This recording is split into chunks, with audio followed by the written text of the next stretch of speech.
18 days now until the New South Wales election. Nominations set to close tomorrow, campaign full swing. Well, I have to say, I've said it before, it's a bit of a contest between vanilla and beige. Certainly someone who is neither of those things. My next guest, Leader of One Nation, Mark Latham, who joins me now from Sydney.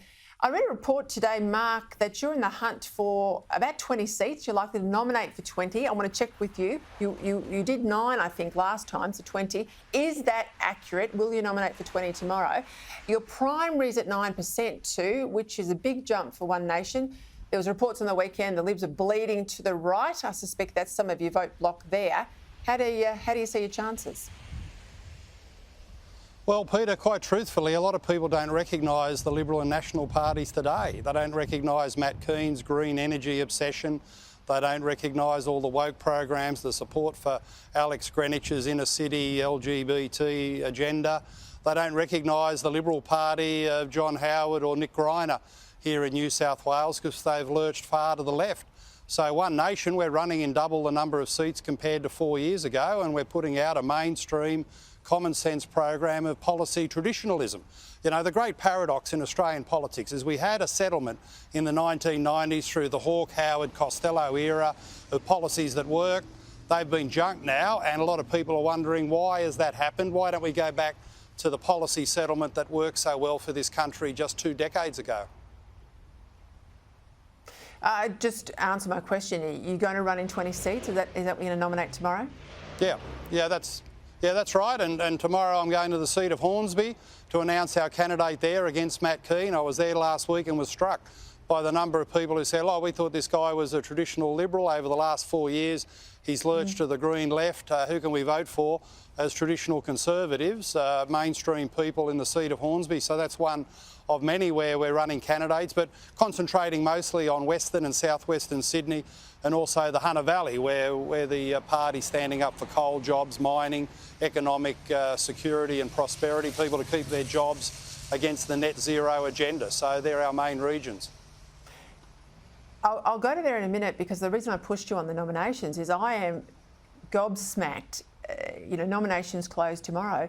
The New South Wales Liberals, and they are the incumbents, they still don't have candidates in a number of critical seats, like Kiama, for example, on the South Coast. Now, I thought they'd learnt to clean up their act from last May, the federal election. If you remember then, Scott Morrison was shoehorning captains' picks in at the last minute. Is that a surprise to you?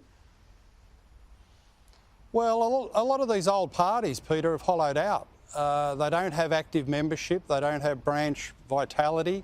The Labor Party now is almost completely reliant on the unions, paid union officials, to run their marginal seat campaigns. And the Liberal Party appear not to have people willing to run in the 93 seats, or the wrong sort of person. In Kiama, apparently they've run a ballot between 3 and 5 o'clock this afternoon. It's sort of abbreviated democracy, and the one guy who's nominated 2 previous times nominated a third without any opposition. So it was a traditional Liberal Party seat. The local former Liberal there has got these sexual assault charges against him, and the Liberal Party can't find anyone viable to stand up in that electorate. Well, let's go to the issue of energy. We saw this, nothing more than chaotic. I don't think how I can explain it any other way, from the Treasurer and the Premier yesterday. Matt Kean floated an intervention on the Eraring coal-fired power station, set to close in 2 years' time. Just over 20% of New South Wales power would go when it closes. The Peta then came out and said, no, we're not interested in that. And then Kean later in the afternoon said, well, in fact, I was talking about a giant battery. Chris Minns was the one who kept the same position all day, said he's leaving the door open to buying back Eraring. Of course, they tried that with Liddell. AGL said no, and now there's an application in to literally blow it up come the 28th of April when it shuts down. This surely has got to be front of mind with voters, Mark.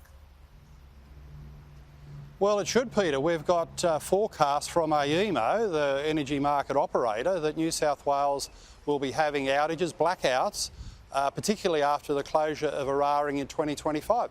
And just to recap on what happened, 2 years ago, Matt Kean passed legislation. One Nation voted against it 85 times. It was to go to 100% renewables, a mad rush to 100% renewables in just a decade. And the Labor Party and the National Party and the Greens all voted for it. And I gave warning after warning in that parliamentary debate that two things would happen.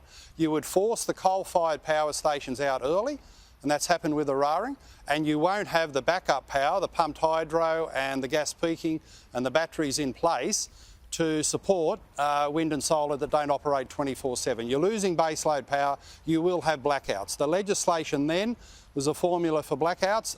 They voted against the One Nation position, and now we're going to have this economic and social disaster in New South Wales. But Chris Minns, in talking about renationalising Eraring, buying it off Origin Energy, he's got to realise that over the next 2 years the company will run down the maintenance on that facility because it Minns' own policy, and you're probably only going to buy a facility where less than half the turbines are operational, and you're buying a conked out asset.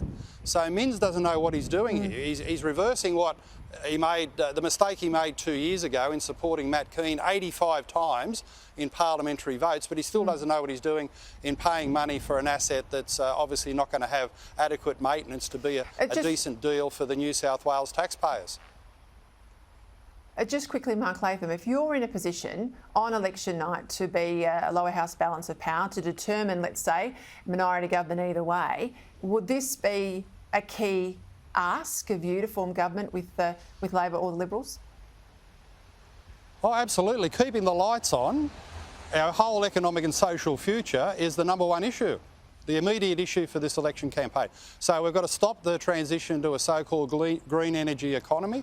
We've got to keep the reliable power system going for as long as we can. We need an extra gas peaking plant in New South Wales urgently. It needs to start tomorrow to build it, to keep the lights on. And we need to forget all the Matt Kean green energy madness. We're not going to save the planet out of New South Wales. We're not going to save the planet. We need to save the electricity grid and save people from the turmoil and disaster of blackouts.